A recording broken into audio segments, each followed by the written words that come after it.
So today's video is going to be about doing van life your way. Now, I know that there's a lot of people out there that are thinking of doing van life because I communicate with them on my YouTube channel. But some of them seem to be making hard work of it, getting started. And I think the reason is because there seems to be a big thing about what van life is and the proper way to do van life. And I don't think it's as complicated as that. There are some people that will have you believe that in order to say you do van life, you've got to be totally off grid. You've got to be able to park up for weeks on end without even going out of the van. And that's proper van life. And if that's proper van life for them, then that's fair enough. But it doesn't have to be like that for everyone. I do van life my way. Van life's a generic term. It just means somebody whose main home, if you like, is their van. That's all it means to me. There's nothing wrong with part-time van life, but for this video, I'm just talking about full-time van life. The van's your main home. But that doesn't mean you've got to be in it 24 hours a day. Now, to give you an example of my van life, I sleep in my van, I park up at night and I sleep in my van, and then in the morning, I go to work, I've got a little business, and I do exactly the same stuff really as I did when I had my house. Slightly different for me because I ran my business from the house, but you know, I could have a job where I go to work, and a lot of van lifers do. It's early in the morning now. Well, it's about 7:30. Me and Rupert have just been out for a walk. He's had his breakfast. I don't fancy any this morning, so we'll be getting off in a minute. And I'll be going straight up to my business unit, go and unload my cool box into my fridge there. I'm actually today going to be dropping Rupert off at my mum's. He's going to go over and see her for a few hours. She loves seeing him. And then I should go back to work. I'll do a few hours work, pop back, have a bit of dinner with mum, and then later on I'll probably go and do some shopping or whatever, just normal life stuff. And then later on I'll park up, I'll do what I do of an evening, watch a bit of YouTube, whatever I want to do, and then go to bed, and then get up in the morning and do it all again. So let's look at why people actually do van life, or why you might want to do van life. And that's an important question to make sure you got the answer to before you even start. No good wasting your time and money setting everything up, getting yourself a van, getting it all done up and that, if your real why isn't a good enough reason. Right? Now, as far as I can see from the people that I know and I've met and I communicate with, there are three main reasons why people do van life. They either can't afford to rent or buy a place, a house, bricks and mortar. They just can't afford it. Or they could afford to do that, but they don't want to be spending all that money on rent and mortgage and council tax, gas, la-di-da-di-da, all the rest of it. It costs a fortune now to live in bricks and mortar, as we all know. And they want to save their money. They're working. They don't want to be paying it all out straight away. They want to save some money. And they can do that if they are living in a van. I think that's pretty undisputable. And then there's the people whose why is because they want to travel. They don't want to be, stuck in their house. They want to change their life. They want to travel, whether it's in the UK or Europe or the world or wherever. That's their why. They've obviously got some money to be able to do that. So they really are the three main reasons for me. Can't afford to live in a house, can afford to live in a house but don't want to pay all the money, would rather save the money, or just want to travel, so they don't need a house. You'll probably find that you fit into one of those categories. So let's finish off with all the labels. Forget about the labels and all this, you've got to do this if you're living in a van, you've got to have the whole van covered in solar panels, you've got to forget it all. Do van life your way. Plan your van life around your life. That way you can work out what way you're going to do it and what you need. My van is very basic. as you can see, I've not got much in here. I've got everything I need to survive the way I do van life. I couldn't go off grid. I couldn't go up to the mountains in Scotland or Wales or whatever and stay there for days, weeks on end. I couldn't do it because my van's not set up like that. It doesn't need to be set up like that because that's not what I want to do. There are people, as I said, that do want to do that, and their whole setup is completely different to mine.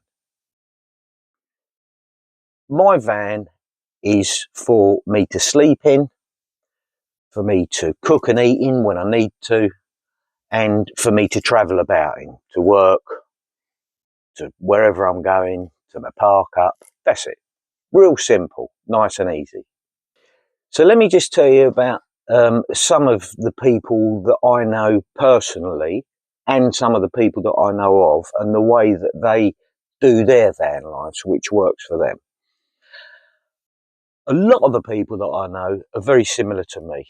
Okay, they go out to work every day, whether it's full-time or part-time. There are some people that I know that don't need to go out to work for whatever reason, and they spend a lot of time during the day in their van. I know people that barely get out of their van all day, and especially in the winter, and that's fine. There's nothing wrong with that. If that's what they want to do, that's their van life, then that's fine. The whole idea of this video is to show you that it doesn't matter. You can do it your way. There's no right or wrong. Don't listen to anybody that says you've got to do it that way, or that way. If you're happy to stay in your van pretty much 24 hours a day and not go anywhere, absolutely fine. It's up to you. Wouldn't be for me, but it's your life. You also get a lot of people that are what I call local van lifers. And that's where I come in. That's the category that I come in. I stay locally to my area. My reason for van life, my why, isn't to travel. And the good thing about that for me is that my battery's constantly charging because I drive every day. I drive a lot in the van. Not major miles, but I'm regularly driving in my van. So my batteries are charging. So I don't have a big power issue or lack of power issue for that reason. I don't need solar panels. I haven't got solar panels. I don't need them. I've got power banks, which when they need charging up, I take into work. I plug them in, I charge them up. No problem at all for me. That's my van life. That's my way. See, some people say, oh yeah, but that's not proper van life. Forget it. Listen, there's nothing wrong with making life easier for yourself. I can't understand why people seem to think that you've got to make it as hard as possible to be a proper van lifer. It's rubbish. In all walks of life, people try and make life as easy as possible. That's obvious. Why would you want to make life more difficult? And there are ways that you can make your van life easier. An example is the power stations. All right, and I haven't got a fridge in my van yet. I'm going to get one for the summer, but I've been surviving without a fridge. I use a cool box, take it into work, empty it. I've got a fridge in there, and I do it like that. But what's wrong with that?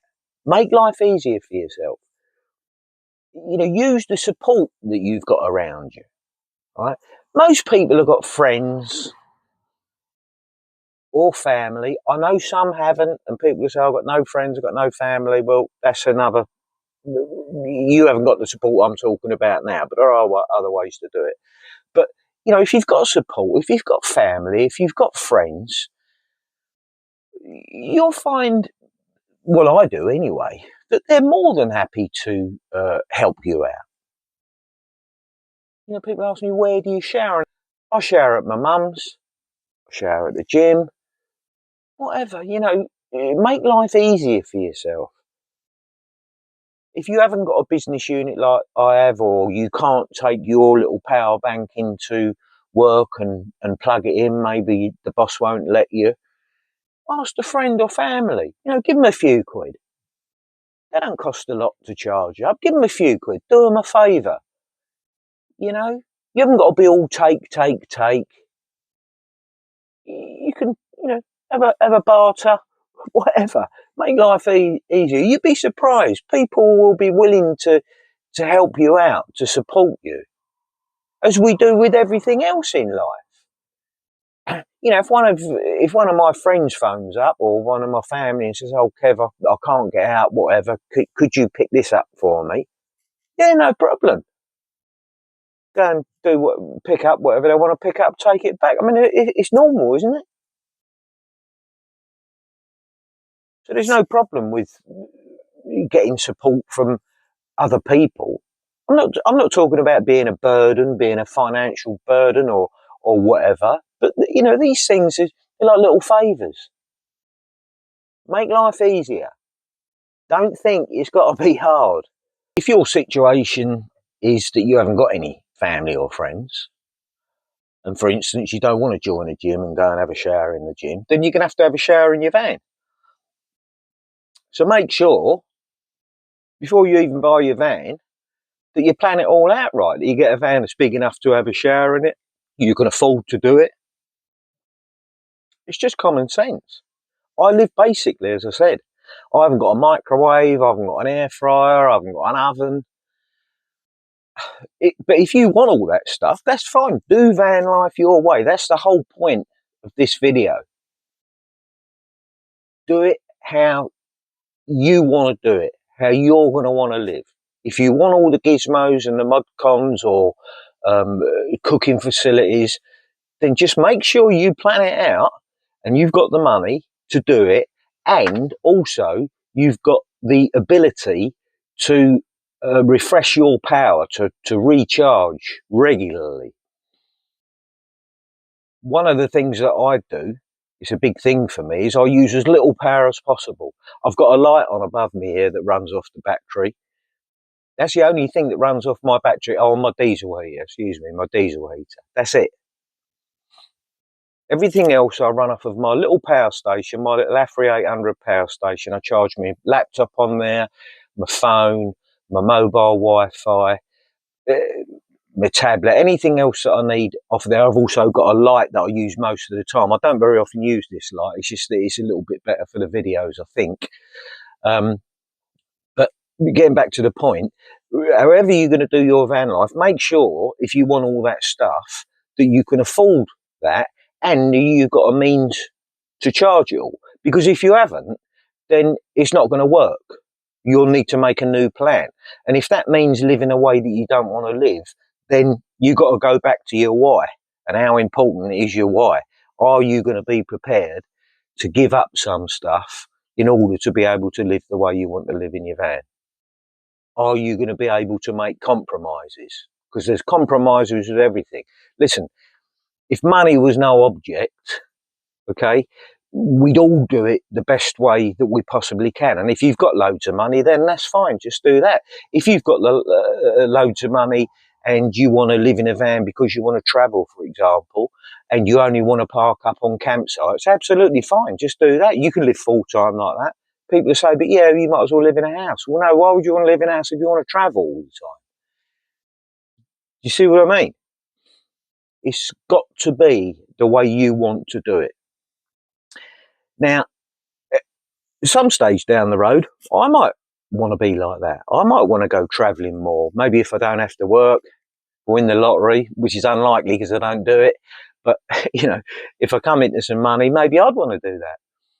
And this van wouldn't be good enough for that. I could upgrade it, but if I was going to live that type of lifestyle, then I'd get a different van. It'd be a different van that I'd get. But obviously, talking about the type of van, that's going to make a big difference. You really want to give this a lot of thought before you go into it. I mean, I started van life out of necessity. I had a little van that I used for my work. It was a Citroen Dispatch, and I had to get in it quick. If you don't know the story, go and have a look at my other video where I live in my van. But I basically emptied my van out, put stuff in there that I needed to survive, and off I went. I never went through the process that I'm urging you to go through now, to think about what type of van life you want to lead. But having said that, I quickly adapted. I was in that van for 5 months. It wasn't built out or anything. I was sleeping on a piece of board with a mattress on it that was balanced on top of 3 toolboxes. It wasn't the way I wanted to live. But as I got into it, as I adapted, then I got a bigger van. Not the ideal way to do it, but it can be done. This is the thing for a separate video. I'll do a video on that another time. But I'm just urging you to really consider the type of van life you want to do. Forget about what other people do. Forget about what other people say you've got to do if you're going to be a van lifer. You can take advice from people, but we're all different. Okay, and I am urging you to look into it in depth and design your own way of life when you get into your van. Well, hopefully I've got the message across that I wanted to get across. And as I always say, hopefully this video will help at least one person out there. If you do find any value in the video and you like it, give it a thumbs up and subscribe.